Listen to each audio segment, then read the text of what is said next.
Magandang gabi sa inyong lahat. Ngayon, itatalakay natin ang fair trade. So, ano nga ba ang fair trade?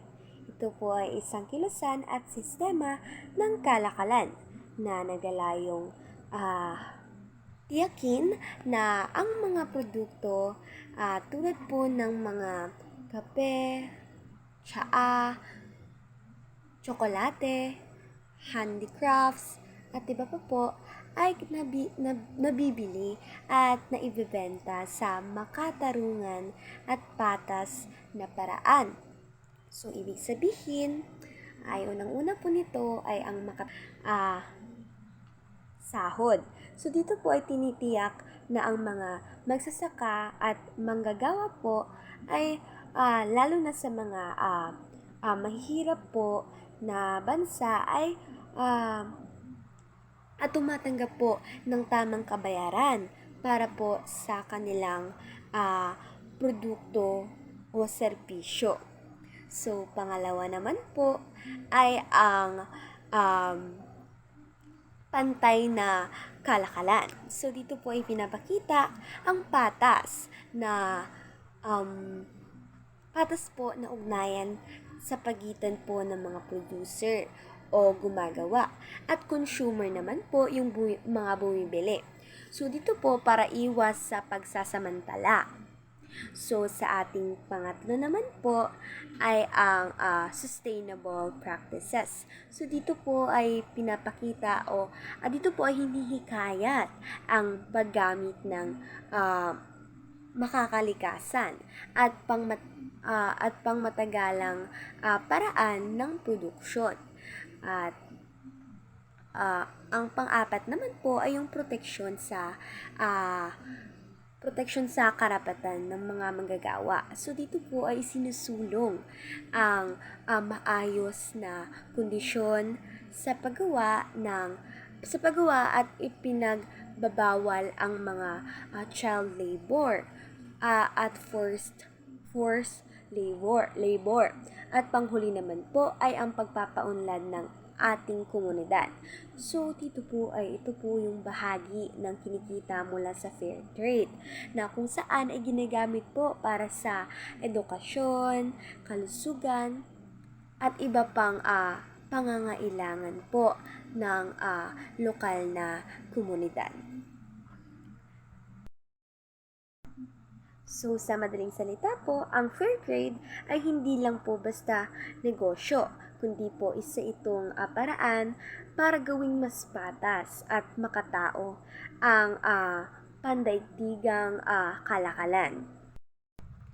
Ngayon naman po, idadako tayo sa article na latest ng fair trade sa Pilipinas. So, ito po yung nakalagay po dito yung headlines. Ito po sa taas. Nakalagay po dyan yung TTI Trade Fair shows MSMES potential. At ipinost po ito ng The Philippine Star at ipinost po ito noong July 27, 2025. Dito po sa first part ng article is nakalagay po dito yung Manila, Philippines Beyond showcasing Filipino craftsmanship, sustainable materials and technological innovation. The Department of Trade and Industry or DTI's Bagong Pilipinas Tatak Pinoy National which opened last July 23 and ends today, reflects the immense potential of the country's micro, small, and medium enterprises or MSMEs. And then it shows how far we can go when government goes all out to support Filipino MSMEs, said Go Negosyo founder Joey Concepcion. Behind this well-made Filipino products is the DTI strategy to help Filipino MSMEs upgrade their processes, develop new product lines, and integrate advanced production technologies. According to the DTI, the fair celebrates Filipino brands that champion environmental sustainability, transforming material waste and abundant resources into high-value, eco-friendly products for both retail and commercial markets.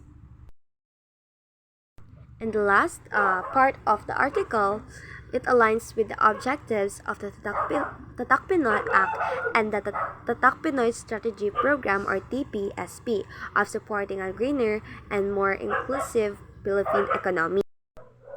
So, sa article po na yon ay pinapahiwatig na ang Department of Trade and Industry or DTI ay nagdaos ng bagong Pilipinas sa Top Pinoy National Trade Fair sa Mega Trade Hall ng SM Mega Mall sa Mandaluyong City. So, yung layunin po nito ay ipakita po ang husay ng mga Pilipino sa paggamit ng sustainable, makakalikasan na materyales at makabagong teknolohiya. Ipinapakita din po ng trade fair ang malaking potensyal ng mga micro, small, and medium enterprises or MSMEs sa bansa.